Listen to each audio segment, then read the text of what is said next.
दोस्तों फिजिक्स के most important topic आपके लिए लेके आया हूँ, क्योंकि लड़कों का बहुत सारा कमेंट आ रहा था कि आपने ये तो बता दिया कि 15 प्लस फिजिक्स में हर हालत में करना है, लेकिन आपने ये नहीं बताया कि कैसे करना है, कौन कौन से वो इंपॉर्टेंट टॉपिक है जिनको पढ़ के हम फिजिक्स में 15 तक नंबर लेके आ सकते हैं। ठीक है, तो मैं आपको पहले ही बता दूँ, ये वीडियो उस मेरे भाई के लिए है जिसका फिजिक्स बहुत वीक है, जो फिजिक्स में अपनी कमांड नहीं बना पा रहा है, जिसको 15 लेने के लिए भी बहुत मशक्क़त करनी पड़ रही है। बाकी जिसको 15 प्लस करने हैं, 20 लेने हैं, 25 लेने हैं, उनको हर एक टॉपिक अच्छी तरह से कवर करना है। ठीक है, क्योंकि बहुत कम समय हमारे पास बच जाता है, अब तो हम सब कुछ नहीं पढ़ सकते हैं, लेकिन कुछ इंपॉर्टेंट टॉपिक हैं जिनको अगर आप अच्छा कर लेते तो उनसे आपका डेफिनेटली क्वेश्चन जो है वो एग्जाम में आएगा। ठीक है, तो चलिए देखते हैं कौन कौन से सिलेक्टिव टॉपिक हैं और क्या क्या आपको पढ़ना है।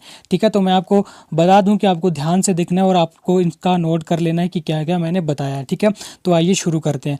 देखो, सबसे पहले तो आपको जितने भी यूनिट हैं, जितने भी फॉर्मूले हैं, आपको अपने जो है वो सॉलिड कर लेने हैं। ठीक है, जितने भी यूनिट हैं, जितने भी आपके डायमेंशनल फार्मूला हैं, ठीक है, यूनिट आपको नहीं छोड़ने हैं, डायमेंशनल फार्मूला आपको नहीं छोड़ने हैं, और जितनी भी वैल्यूज़ हैं वो आपको नहीं छोड़नी है। ठीक है, अभी 13-14 दिन है, यानी कि 2 हफ्ते हमारे पास हैं। अगर आप मन लगा के फिजिक्स का आपका स्कोर नहीं बढ़ रहा है तो आपका डेफिनेटली बढ़ जाएगा।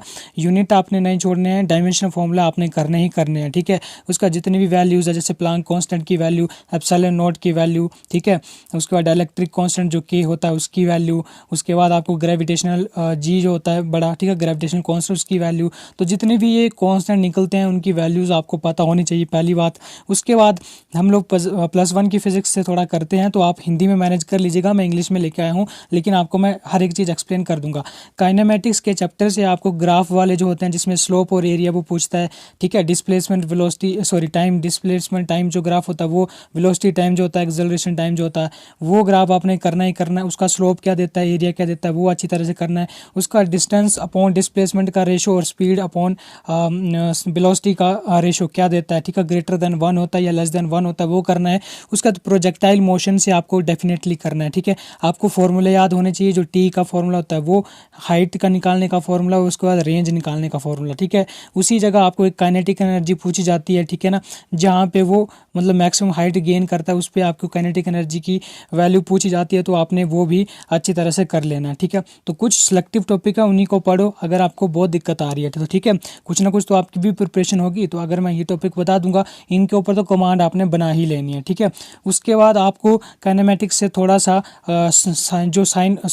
जो आपका क्रॉस प्रोडक्ट होता है, जो आपका डॉट प्रोडक्ट होता है, वो भी कर लेना। ठीक है, समटाइम वेक्टर दे दिए जाएंगे आपको, उसका आपको एंगल पूछ लिया जाएगा, तो कोस थीटा किसके बराबर होता है और साइन थीटा किसके बराबर होता है, वो आपने क्रॉस और डॉट प्रोडक्ट से देख लेना है। उसका सर्कुलर मोशन आपको बहुत अच्छी तरह से करना है। ठीक है, डिस्प्लेसमेंट जो होती है, वेलोसिटी जो होती है सर्कुलर में, ठीक है, ओमेगा की जैसे वी जो होता है वो आर ओमेगा होता है, ठीक है, ए किसके बराबर होता है, ऐसे आपको ना हर एक चीज़ कर लेनी है। उसके बाद आपको यहाँ पे क्या करना है, वर्क एनर्जी एंड पावर वाले चैप्टर में जो काइनेटिक एनर्जी एंड मोमेंटम का रिलेशन है वो पता होना चाहिए। दूसरी बात, आपको यहाँ पे काइनेटिक एनर्जी दी जाएगी और मोमेंटम का प्रतिशत, मतलब काइनेटिक एनर्जी में आपको परसेंटेज दी जाएगी कितनी इंक्रीज कर रही है, तो मोमेंटम कितना इंक्रीज करेगा वो, या मोमेंटम आपको दे दिया जाएगा तो काइनेटिक एनर्जी आपको बतानी है। ठीक है, दोनों में से किसी को भी पूछा जा सकता है। उसका थोड़ा सा कोलिजन के ऊपर लेना कि किसमें क्या कंजर्व रहता है, इलास्टिक रहता है तो क्या कंजर्व रहता है, और इन इलास्टिक रहता है तो क्या कंजर्व रहता है, वो थोड़ा सा पढ़ लेना है आपको। ठीक है, वर्क एनर्जी एंड पावर में ध्यान से सुनना दोस्तों, जो भी मैं बोल रहा हूँ उसको लिख लीजिएगा, और उन्हीं चीज़ों को पढ़ के जाओगे ना, डेफिनेटली आपका स्कोर हो जाएगा। उसका ग्रेविटेशन का चैप्टर आपको बिल्कुल भी नहीं छोड़ के जाना है। ठीक है, जो भी कैपलर्स के लॉ हैं वो किसके ऊपर बेस्ड हैं, ठीक है, लीनियर मोमेंटम है, एंगुलर मोमेंटम है, ये किसके ऊपर है, वो आपको अच्छी तरह से करना है। ग्रेविटेशन में आपको स्मॉल जी और वैल्यू जो कैपिटल जी होता है उसकी वैल्यू पता होनी चाहिए, एस्केप वेलोसिटी की वैल्यू पता होनी चाहिए। ठीक है, ऑर्बिटल वेलोसिटी कितनी होती है वो आपको फॉर्मूला पूछा जा सकता है, तो उसमें ऑर्बिटल वेलोसिटी और जो एस्केप वेलोसिटी होती है, ठीक है, उसमें कितना रिलेशन होता है वो आपको बताना है यहाँ पे। उसके बाद आपको यहाँ पे थोड़ा सा ये देखना है कि फोर्स जो होती है वो किसके डायरेक्टली प्रोपोर्शनल होती है, किसके इन्वर्सली प्रोपोर्शनल होती है। ठीक है, उसके बाद थोड़ा सा इसका ग्रेविटेशन चैप्टर को ऑलमोस्ट आप पूरा कर लीजिएगा, क्योंकि यहाँ से क्वेश्चन डेफिनेटली पूछा जाता है। ठीक है, तो यहाँ पे आपकी ग्रेविटेशन की पे पकड़ बहुत अच्छी तरह से होनी चाहिए। उसके बाद आप जो सरफेस जो मैकेनिकल प्रॉपर्टी हैं और जो आपकी जो मैकेनिकल प्रॉपर्टीज़ ऑफ वाला चैप्टर है ना, ठीक है, सॉलिड या लिक्विड जो भी हैं, उसमें आपको सरफेस टेंशन अच्छी तरह से पढ़ना है कि सरफेस टेंशन को अगर मतलब कि प्रॉपर मतलब कोज क्या है सरफेस टेंशन का, और लिक्विड अगर जैसे स्फेरिकल शेप का तो उसका मतलब कोज क्या है, ठीक है।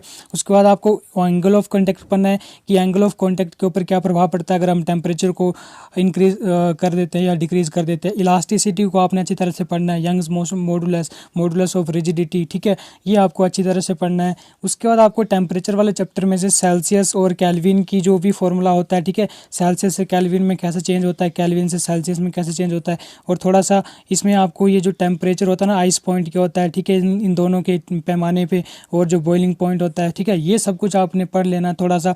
उसके बाद आपको थर्मोडायनेमिक्स अच्छी तरह से पढ़ना है, ठीक है, जैसे आइसोथर्मल प्रोसेस हो गया, आइसोबारिक, समतापीय, समदाबी, ऐसे जो प्रोसेस होते हैं, ठीक है, इंटरनल एनर्जी कहाँ पे कांस्टेंट होती है, कहाँ पे जीरो होती है, ये आपने ध्यान से पढ़ना है, ठीक है, इनमें आपने बिल्कुल भी गलती नहीं करनी, ये आपको पढ़ के जाना है। उसके बाद ऑसिलेशन एंड वेव में आपको क्या करना है, जो टाइम पीरियड वाला फॉर्मूला होता है ना, टी इज इक्वल टू 2 पाई और रूट एल अपॉन जी, ठीक है, ये वाला फॉर्मूला आपने पढ़ के जाना है, इससे न्यूमेरिकल आपको पूछा जा सकता है। इसके बाद ये कह देगा कि लिफ्ट में ए एक्सेलरेशन के साथ जा रहा है तो टाइम पीरियड के ऊपर क्या प्रभाव पड़ेगा, ऊपर जा रहा है तो ये इंक्रीज करेगा, टाइम पीरियड डिक्रीज करेगा, ठीक है ना। तो इस तरह से आपको ये पढ़ लेने हैं, ठीक है। उसके बाद आपको यहीं पे क्या करना है, जो वेलोसिटी होती है, ठीक है, सिंपल हार्मोनिक मोशन में वो मीन पोजीशन पे कितनी होती है, एक्सट्रीम पोजीशन पे कितनी होती है, और सेम एक्सेलरेशन जो होता है वो मीन पोजीशन पे कितना होता है, एक्सट्रीम पोजीशन पे कितना होता है, थोड़ा सा इनका फॉर्मूला भी होता है, वो भी आपने कर लेना है। सेम काइनेटिक एनर्जी और पोटेंशियल एनर्जी आएगी कि मीन पोजीशन पे कितनी होती है और एक्सट्रीम पोजीशन पे कितनी होती है, वो आपको बतानी है, ठीक है। तो आपको अच्छी तरह से ये पढ़ लेना है। उसके बाद आपको +2 की फिजिक्स पे याद आना है, और चार्ज का जो भी चैप्टर अच्छी तरह से पढ़ना है, वहाँ पे एप्सिलॉन नॉट के यूनिट और डायमेंशन बहुत अच्छी तरह से पढ़ने हैं, उसकी वैल्यू पता होनी चाहिए आपको, ठीक है। उसके बाद आपको थोड़ा सा यहाँ पे क्वांटाइजेशन ऑफ चार्ज का कंसेप्ट पढ़ लेना है, ठीक है, थोड़ा सा इलेक्ट्रिक फील्ड के बारे में पढ़ लेना है, और फिर कैपेसिटेंस वाले चैप्टर को ध्यान से पढ़ना है कि कैपेसिटर को जोड़ दिया जाए, ठीक है, सीरीज में तब क्या होगा, पैरेलल में क्या होगा, ये अच्छी तरह से आपको पढ़ना है। कैपेसिटर की एनर्जी कहाँ पे स्टोर होती है, ठीक है, फॉर्मूला क्या होता है, तो ये आपको अच्छी तरह से पढ़ना है। चार्ज में ही आपको टॉर्क का फॉर्मूला मिल जाएगा, टॉर्क को आपने अच्छी तरह से पढ़ना है, डाइपोल मूवमेंट को अच्छी तरह से पढ़ लेना। उसके बाद आपको इलेक्ट्रिक करंट में ड्रिफ्ट वेलोसिटी अच्छी तरह से पढ़नी है कि ड्रिफ्ट वेलोसिटी क्या होती है, ठीक है। उसी में रेजिस्टेंस को आपने अच्छी तरह से पढ़ना है, और जो आपकी रेजिस्टिविटी होती है, ठीक है, उसको आपने अच्छी तरह से पढ़ना है कि रेजिस्टिविटी का अगर लेंथ इंक्रीज कर दिया जाए, एरिया इंक्रीज कर दिया जाए तो रेजिस्टिविटी के ऊपर क्या प्रभाव पड़ता है, यह टेम्परेचर का रेजिस्टेंस और रेजिस्टिविटी के ऊपर क्या प्रभाव पड़ता है, ये आपने अच्छी तरह से कर लेना है।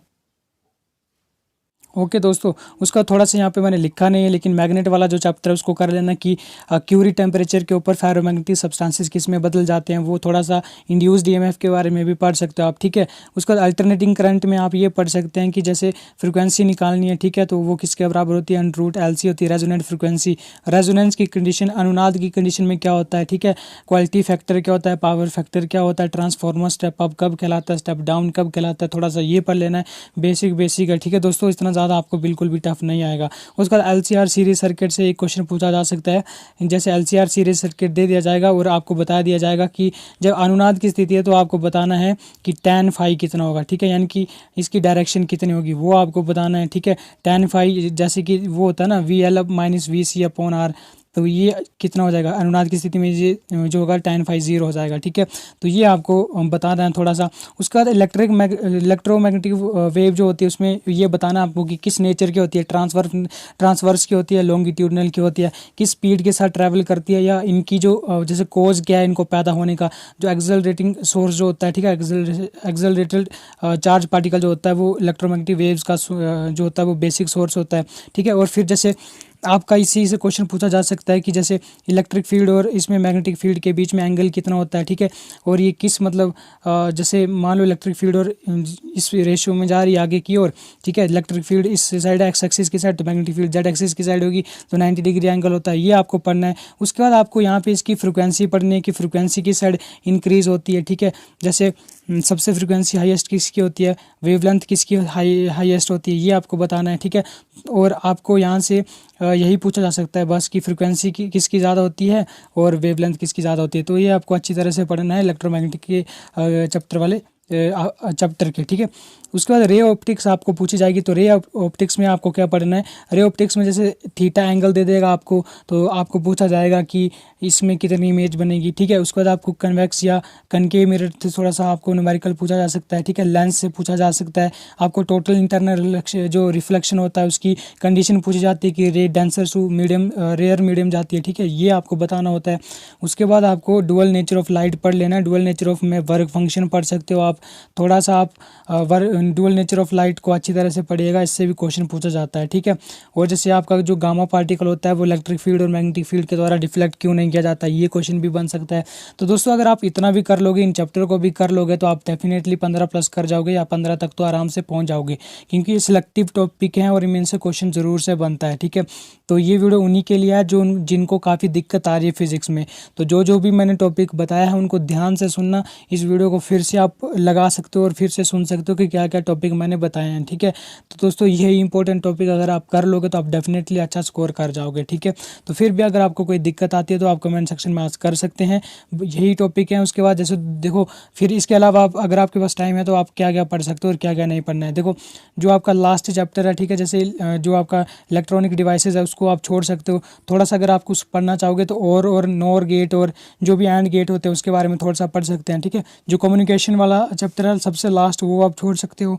उसके अलावा इसमें आप क्या छोड़ सकते हो, इसमें आप बहुत सारे जैसे ग्रेविटेशन से पहला चैप्टर है जिसमें आपका रिजिड बॉडी वाला आता है, ठीक है। रिजिड बॉडी वाला जाता है सेंटर ऑफ मास वगैरह जो जहाँ पे आते हैं, उस चैप्टर को भी थोड़ा सा इग्नोर कर सकते हो, ठीक है। और भी बहुत सारे चैप्टर हैं उनको, मतलब सीधी सी बात दोस्तों, जितना मैंने यहाँ पे आपको बताया अगर वो भी आप अच्छी तरह से कर लेते हो तो डेफिनेटली आपका 15 स्कोर हो जाएगा, ठीक है। तो यही इंपॉर्टेंट टॉपिक थे, इनको प्रिपेयर करो और ज़्यादा से ज़्यादा प्रैक्टिस लगाओ दोस्तों। लास्ट में मैं यही कहना चाहूँगा कि परीक्षा पे लगाना चाहते हो टेस्ट तो परीक्षा पे लगाओ, और टेक्स्ट बुक पे लगाना चाहते हो तो टेक्स्ट बुक पे लगाओ। मैं कोई प्रमोशन नहीं कर रहा हूँ, मैं एक अच्छी चीज़ आपके लिए बता रहा हूँ कि टेक्स्ट बुक पे आपको होगा क्या, गलतियों का पता चलने के बाद आपको वहाँ पे शॉर्ट ट्रिक दी होती है और वीडियो के माध्यम से आपको बताया होता है कि इसको ट्रिक के माध्यम से कैसे कर सकते हैं, ठीक है।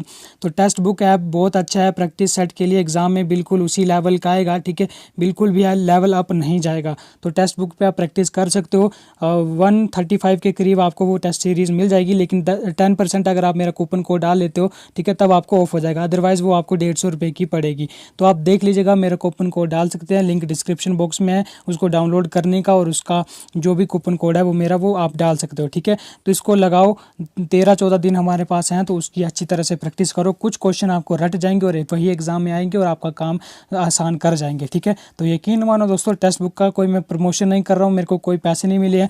10% कूपन कोड मैं इसीलिए कह रहा हूँ क्योंकि वो 10% अगर कंपनी के खाते में चला जाएगा तो आप थोड़ी सी हेल्प मेरी कर सकते हो, इसलिए मैं कह रहा हूँ। अदरवाइज आपको वो 150 का पड़ेगा, आपको भी लॉस होगा, ठीक है, मतलब थोड़ा सा आपको भी 10-15 रुपये का नुकसान हो जाएगा। उससे अच्छा है कि आप किसी का भी कूपन कोड डालो लेकिन ले लेना, ठीक है। मैं अच्छी चीज़ ये नहीं है कि इससे मेरा बहुत ज़्यादा फ़ायदा हो जाएगा, ठीक है, मेरे को मतलब उन्होंने पैसे दे के रखे हैं, ऐसा गलत फहमी मत पालिएगा। उन्होंने मेरे को कोई पैसे नहीं दिए हैं, आप सिर्फ टेक्स्ट बुक पे लगा सकते हो, परीक्षा पे भी लगा सकते हो, लेकिन परीक्षा का थोड़ा सा जो सॉफ्टवेयर है वो सही नहीं लगेगा, आपको बहुत सारी उसमें दिक्कतें आएंगी। टेक्स्ट बुक पे आपको ऑनलाइन प्रैक्टिस सेट लगाने के बाद शॉर्ट ट्रिक भी दी जाती है, ठीक है। तो आप उसको ध्यान से देख लीजिएगा और बाकी जानकारी के लिए आप जो भी दिक्कत आती है कमेंट सेक्शन में आस्क कर सकते हैं दोस्तों। तो दोस्तों इतना ही, आई होप आपको पसंद आया होगा और जितने भी टॉपिक मैंने बताए हैं उसको आप प्रिपेयर कर लोगे, ठीक है। तो दोस्तों आई होप आपको वीडियो हेल्पफुल रही होगी। तो चलिए मिलते हैं नेक्स्ट वीडियो में, तब तक के लिए जय हिंद।